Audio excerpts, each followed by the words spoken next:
আল্লাহর পয়গম্বর হযরত ইব্রাহিম আলাইহিস সালাম ৮০ বছর বয়সে আল্লাহর দরবারে সন্তানের জন্য দোয়া করলেন। রব্বি হাবলি মিনাস সলিহিন, ও আল্লাহ আপনি আমাকে একজন নেককার সন্তান দান করেন। আল্লাহ সাথে সাথে দোয়া কবুল করে সুসংবাদ জানায় দিলেন, ফাবাশশারনাহু বিগুলামিন হালিম।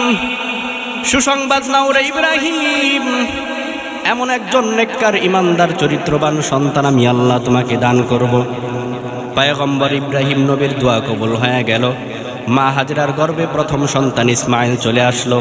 ইসমাইল দুনিয়াতে আসার পর আল্লাহ তাআলার পক্ষ থেকে নাম রাখা হলো ইসমাইল। এবার বৃদ্ধ বয়সে সন্তান পেয়ে কত মহব্বত আর ভালোবাসা। আল্লাহ তাআলা বলেন, দুনিয়ার ভালোবাসা তো আসল না, আসল ভালোবাসা হলো আমি আল্লাহর সাথে আর আমার বন্ধুদের সাথে। ও ইব্রাহিম, সন্তানের ভালোবাসায় আমি আল্লাহকে ভুলে যেও না। তোমার উপর আবার পরীক্ষা শুরু হয়ে গেল। এই সন্তানকে আর দেরি না করে তার মা হাজেরাকে সহ ওই বাইতুল্লাহর কিনারায় মক্কার গহীন জঙ্গলে নির্বাসনে রেখে আসো। আল্লাহর ওয়ার্ডার আর চিন্তার কোনো কারণ নাই, একেই বলে আল্লাহর গোলামি। আল্লাহ ওয়ার্ডার করেছে, বুঝে আসুক বা না আসুক মেনে নেওয়ার নাম গোলামি। চেষ্টা চিন্তা প্রশ্ন করা হলো নাস্তিকতা। আল্লাহর ওয়ার্ডার বুঝে আসুক বা না আসুক মেনে নাও। আল্লাহর হুকুমের ক্ষেত্রে কোনো প্রশ্ন চলবে না। আল্লাহ হুকুম করেছে নামাজ কায়েম করো, নামাজ কায়েম করতেই হবে যতই ব্যস্ততা থাকুক না কেন। আল্লাহ হুকুম করেছে রোজা রাখো, রোজা রাখতেই হবে যতই সমস্যা থাকুক না কেন। আল্লাহর হুকুমের ক্ষেত্রে কোনো প্রশ্ন চলবে না, কোনো অজুহাত চলবে না। পয়গম্বর ইব্রাহিম আলাইহিস সালাম সন্তান ইসমাইল আর মা হাজরাকে নিয়ে চললেন সেই বাইতুল্লাহর কিনারায় মক্কার গহীন জঙ্গলের দিকে, যেখানে কোনো মানুষ নাই, কোনো পশু পাখি নাই, কোনো হিংস্র প্রাণীও নাই, খাবারের মতো কোনো ব্যবস্থা নাই, কোনো পানিও নাই।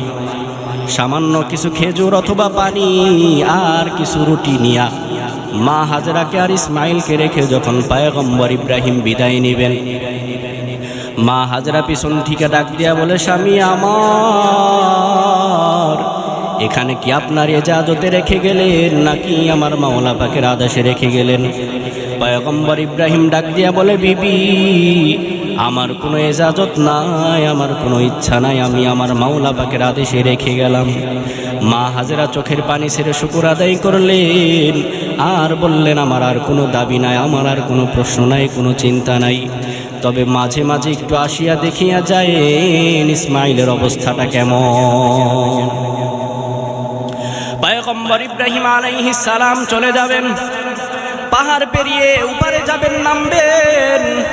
পাহাড়ের উপর উঠি আবার একটু পেছনের দিকে তাকাইলেন, মায়ার নজরে তাকাইলেন। এরপরে পারসে নামি আল্লাহর দরবারে দোয়া করলেন, রব্বানা ইন্নী আসকানতু মিন যুররিয়াতি বিওয়াদিন গায়রি যি যারইন ইনদা বাইতিকাল মুহাররম রব্বানা লিয়ুকিমুস সালাতা ফাজআল আফইদাতাম মিনান নাসি তাহবি ইলাইহিম ওয়ারযুকহুম মিনাস সামারাতি লাআল্লাহুম ইয়াশকুরুন। পয়গম্বর ইব্রাহিম নবী দোয়া করলেন, ও আল্লাহ, এই বয়সে আমার মহব্বতের বিবি আর আমার কলিজার সন্তান, কত আদরের সন্তান আমার, আপনার আদেশ পাওয়া মাত্র রেখে আসলাম। আর দেখে আসলাম ওখানে কোনো মানুষ নাই, শুধু জঙ্গল আর কিছুই নাই, খাবারের মতো কোনো ব্যবস্থা নাই। ও আল্লাহ, মেহেরবানি করে আপনি তাদের খাবারের ব্যবস্থা করে দেন ফলের মাধ্যমে। তারা আপনার শুকর আদায় করবে, আপনার শুকর গুজার বান্দা বান্দি হবে। ইব্রাহিম নবী দোয়া করে চলে গেলেন, এদিকে মা হাজরা আর ইসমাইল একা একা রয়ে গেলেন। এক সময় রেখে যাওয়া খেজুর শেষ, পানিও শেষ হয়ে গেল। মা হাজরা খাবার পায় না, সন্তান ইসমাইল দুধের তৃষ্ণায় কান্না করে, হাত পা লড়াচড়া করে, ছটফট করে। এমন কান্নার আওয়াজ, মা সন্তানের এমন কান্নার আওয়াজ সহ্য করতে পারে না। মা হাজরা সন্তান ইসমাইলের কান্না সহ্য করতে পারে না, পাগল্লির মতো একবার সাফা পাহাড়ের দিকে দৌড়ায়, দেখে ওখানে কোনো খাবার পাওয়া যায় কিনা। দূর থেকে দেখে পানির মতো দেখা যায়, দৌড়াইয়া কাছে গিয়ে দেখে না না কোনো পানি নাই, বালুগুলো সূর্যের আলোতে চিকচিক করতেছে, দূর থেকে মনে হয় যে পানি। আবার সাফা পাহাড় থেকে মারওয়া পাহাড়ের দিকে তাকায়, মারওয়া পাহাড়ের দিকে তাকায় দেখে সেখানে পানির মতো দেখা যায়, দূর থেকে মনে হয় যে পানি, অথচ কাছে গিয়া দেখে না না কোনো পানি নাই, বালুগুলো চিকচিক করতেছে সূর্যের আলোতে। মা হাজেরা আবার সাফা পাহাড়ের দিকে দৌড়ায়, সাফা পাহাড়ের কাছে গিয়া দেখে ওখানেও কোনো খাবার নাই। এইভাবে 7টা চক্কর দেওয়ার পর হঠাৎ করিয়া কে যেন মা হাজেরা বলিয়া ডাক দিল। মা হাজেরা পিছন দিকে তাকায় বলে, কে তুমি ডাকছো? বলে, আমি জিবরিল, আল্লাহর ফেরেশতা, আল্লাহ তাআলার পক্ষ থেকে এসেছি, বলো তোমার কি লাগবে, তুমি দৌড়াদৌড়ি কেন করছো? মা হাজেরা বলে, পানি লাগবে, পানি। আল্লাহর ফেরেশতা জিবরিল পাখা দিয়ে একটা আঘাত করলেন জমিনের মধ্যে, আঘাত করার সাথে সাথে জমিন থেকে পানি বের হওয়া শুরু হয়ে গেল। পানিটা বের হয়ে যখন চতুর্দিকে ছড়ায় যেতে লাগলো, মা হাজেরা তার মাতৃভাষায় বললেন, জম জম, থাম থাম, পানিটা থেমে গেল। এবার সেই পানি মা হাজেরাও পান করলেন, সন্তান ইসমাইলকেও পান করালেন। এই জমজম কূপের পানি কত শত লক্ষ হাজী সাহেবরা নিজেরাও পান করে, আবার ড্রাম ভরে ভরে নিয়ে যায়।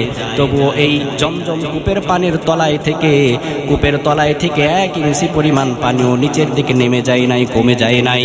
সাহাবায়ে কেরাম জিজ্ঞেস করলেন, ইয়া রাসূলুল্লাহ, ইয়া হাবিবাল্লাহ, এই জমজম কূপের তলা কোথায়? আল্লাহর নবী জবাব দিলেন, এই জমজম কূপের তলা হলো হাউজে কাউসার। কাদের কুদরত দারি বর কামাল, আনতা রব্বি আনতা হাসবি যুল জালাল, তুহি কাদের জলিলুল্লাহ জাহাদার, বহর হালে তুহি মেরা নিগাহদার। মা হাজেরা এবার ইসমাইল, সন্তান ইসমাইলকে নিয়ে বসবাস শুরু করলেন। আস্তে আস্তে অনেক ঘরবাড়ি হয়ে গেল, অনেক মানুষের বসতি হয়ে গেল। এবার অনেক বছর পর যখন ইসমাইলের চলাফেরার বয়স হয়ে গেল, ইসমাইল যখন বাবার সাথে চলতে পারবে এমন বয়স হয়ে গেল, আল্লাহ তাআলা স্বপ্নের মাধ্যমে পয়গম্বর ইব্রাহিম আলাইহিস সালামকে জানায়া দিলেন, ও ইব্রাহিম, তুমি তোমার প্রিয় বস্তুটাকে কুরবানি করো। পয়গম্বর ইব্রাহিম 100 উট কুরবানি করে দিলেন। দ্বিতীয় দিন আবার স্বপ্ন দেখলেন, ও ইব্রাহিম, তুমি তোমার প্রিয় বস্তুটাকে কুরবানি করো। দ্বিতীয় দিন আবার 100 উট কুরবানি করে দিলেন। তৃতীয় দিন আবার স্বপ্ন দেখলেন, ও ইব্রাহিম, তুমি তোমার প্রিয় বস্তুটাকে কুরবানি করো। এবার পয়গম্বর ইব্রাহিম নবী বুঝতে পারলেন, আমার প্রিয় বস্তু আমার সন্তান ইসমাইল ছাড়া আর কিছুই না। আল্লাহ তাআলা আমার ইসমাইলের কুরবানি চায়। পয়গম্বর ইব্রাহিম গোপনে একটা তরবারি লয়া আর একটা রশি নিয়া রওনা হলেন ওই বাইতুল্লাহর কিনারায়, যেখানে কোনো মানুষ ছিল না, জঙ্গল ছাড়া আর কিছুই ছিল না। ওই জায়গায় গিয়া দেখে এখন বাড়ি ঘরের অভাব নাই, মানুষের অভাব নাই, বাচ্চারা খেলাধুলা করে। পয়গম্বর ইব্রাহিম ডাক দিয়া বলে, ও বাচ্চারা, তুমি কি ইসমাইলকে চিনি? বলে, হ্যাঁ চিনি। বলে, তাদের ঘর কোনটা? বলে, ওই যে দূরে একটা ঝুপড়ির মতো ছোট্ট একটা ঘর দেখা যায়, ওটাই হলো ইসমাইলের ঘর। ওইখানে ইসমাইল আর ইসমাইলের মা বসবাস করে। বলে, একটু ডাক দিতে পারবানি? বলে, হ্যাঁ ডাক দিতে পারবো। ইসমাইলকে ডাক দিলেন। ইসমাইল ঘর থেকে বের হয়ে দেখে কে যেন ডাকতেছে। মা হাজেরাকে ডাক দিলেন। মা হাজেরা ঘর থেকে বের হয়ে দেখে আল্লাহর পয়গম্বর হযরত ইব্রাহিম আলাইহিস সালাম হাজির হয়ে গেছে। মা হাজেরা ইসমাইলকে ডাক দিয়া বলে, সন্তান, এটা হলো তোমার বাবা, তুমি ভয় পেও না, যাও যাও তোমার বাবার কাছে যাও। পয়গম্বর ইব্রাহিম একবার সন্তান ইসমাইলের দিকে তাকায় মায়ার নজরে, আবার সন্তান ইসমাইলের জবাইয়ের কথা মনে করে করে কান্না করে। এমন কান্নার আওয়াজ বাবা সন্তানের জবাইয়ের কথা সহ্য করতে পারে না, বাবা সন্তানের জবাইয়ের কথা স্মরণ করে চোখের পানি ধরে রাখতে পারে না। পয়গম্বর ইব্রাহিম মা হাজরাকে বললেন, ও হাজরা, ইসমাইলকে একটু সাজিয়ে দাও, মালিকের দাওয়াতে যাব। মা হাজরা বুঝতে পারলেন না, তিনি মনে করলেন হয়তো দুনিয়ার কোনো বাদশার দাওয়াতে যাবে। মা হাজরা ইসমাইলকে সাজিয়ে দিলেন। পয়গম্বর ইব্রাহিম ইসমাইলকে নিয়ে যখন রওনা হলেন, শয়তান এসে মা হাজরাকে ধোঁকা দিতে লাগলো। ও হাজরা, তোমার সন্তান ইসমাইলকে তো ইব্রাহিম জবাই করার জন্য নিয়ে যায়, কুরবানি করার জন্য নিয়ে যায়। মা হাজরা ডাক দিয়ে বলে, শয়তান, ভেগে যাও, বাবা কখনো সন্তানকে জবাই করতে পারে না। শয়তান বলে, আল্লাহর ওয়ার্ডার, আল্লাহর হুকুম, আল্লাহ হুকুম করেছে জবাই করার জন্য। মা হাজরা ডাক দিয়ে বলে, শয়তান, আল্লাহ যদি অর্ডার করে থাকে জবাই করার জন্য, কুরবানি করার জন্য, তবে এক ইসমাইল কেন, আরো শত ইসমাইলও যদি থাকে, আমি হাজেরা আল্লাহর রাস্তায় জবাই করার জন্য তৈয়ার।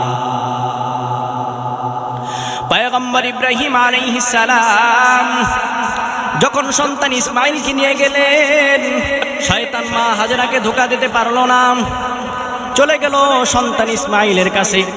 ইসমাইলকে গিয়ে বলে, ও ইসমাইল, তোমাকে তো তোমার বাবা জবাই করার জন্য নিয়ে যায়। ইসমাইল ডাক দিয়া বলে, আব্বা জান, কে যেন আমাদের ধোঁকা দেয়। ইব্রাহিম নবী বলে, শয়তান, পাথর মারো। 3 জায়গায় 3টা পাথর মারা হলো। আল্লাহ তাআলা সাথে সাথে ফেরেশতাদেরকে জানায়া দিলেন, ও ফেরেশতারা, তোমরা সাক্ষী থাকো, আমার হাজরা যে সাফা মারওয়া পাহাড় সাই করলো, আর ইসমাইল আর ইব্রাহিম যে 3 জায়গায় পাথর মারলো।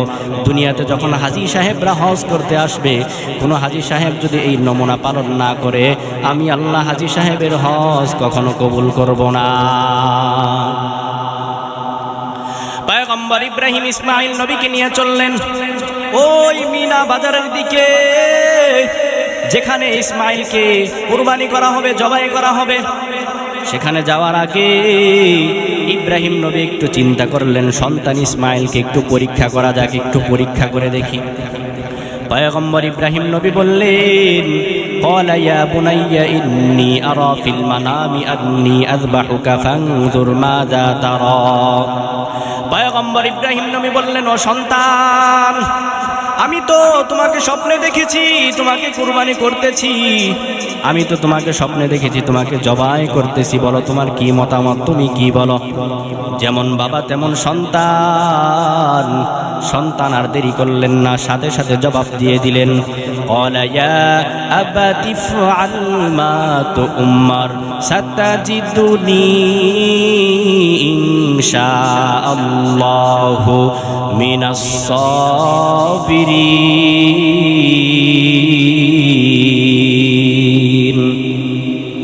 ইসমাইল নবী বললেন, ও আব্বা জান, আপনাকে যা হুকুম করা হয়েছে আপনি তা পালন করেন, আপনি তা পালন করেন। আপনারা রব আপনাকে যা আদেশ করেছে আপনি তা পালন করেন, নিশ্চয়ই আপনি আমাকে ধৈর্যশীলদের মধ্যে পাবেন। ইসমাইলকে নিয়ে যাওয়া হলো মিনা বাজারের মধ্যে। পয়গম্বর ইব্রাহিম যখন ইসমাইলকে জবাই করার জন্য তৈয়ার হয়ে গেলেন, প্রস্তুত হয়ে গেলেন, ইসমাইল ডাক দেয়া বলে, আব্বা জান, আপনার চোখ দুটোটা কাপড় দিয়ে বেঁধে নেন, কারণ আপনি যখন আমাকে জবাই করবেন, আপনি যদি চোখ দিয়ে তাকায় তাকায় দেখেন, সহ্য করতে পারবেন না রে আব্বা জান। পয়গম্বর ইব্রাহিম চোখের মধ্যে একটা কাপড় বেঁধে নিলেন, চোখ দুটো বেঁধে নিলেন। এরপরে যখন ইসমাইলকে শোয়াইলেন জবাই করার জন্য, যখন ইসমাইলের গলার মধ্যে ছুরিটা চালাবে, আল্লাহ তাআলা সাথে সাথে ছুরিকে ডাক দেয়া বলে, ও ছুরি সাবধান, আমার ইসমাইলের গলা কাটবি তো দূরের কথা, আমার ইসমাইলের একটা পশম পর্যন্ত কাটতে পারবি না। পয়গম্বর ইব্রাহিম ইসমাইলের গলার মধ্যে ছুরি চালাইতে লাগলো জবাই করার জন্য, কিন্তু ইসমাইলের গলা তো কাটে না, ইসমাইল তো জবাই হয় না। পয়গম্বর ইব্রাহিম কিছুক্ষণ ছুরি চালানোর পরে যখন দেখলেন ইসমাইলের গলা কাটে না, রাগ করিয়া তরবারিটা পাথরের উপর নিক্ষেপ করলেন। পাথরটা তরবারির আঘাতে দ্বিখণ্ডিত হয়ে গেল, টুকরা টুকরা হয়ে গেল। পয়গম্বর ইব্রাহিম আশ্চর্য হয়ে গেলেন, কি ব্যাপার, যেই ছুরি দিয়া ইসমাইলের গলা কাটে না, সেই ছুরির আঘাতে পাথরটা টুকরো টুকরো হয়ে গেছে, বুঝতে পারলাম না কারণটা কি।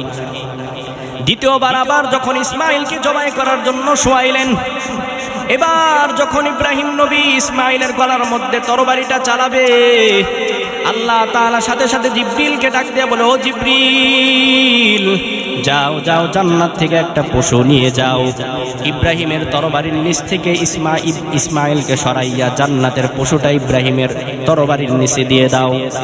জিবরিল আলাইহিস সালাম সাথে সাথে জান্নাত থেকে একটা পশু নিয়ে আসলো, ইব্রাহিমের তরবারির নিচে দিয়ে দিল, ইসমাইলকে সরাইয়া দিল।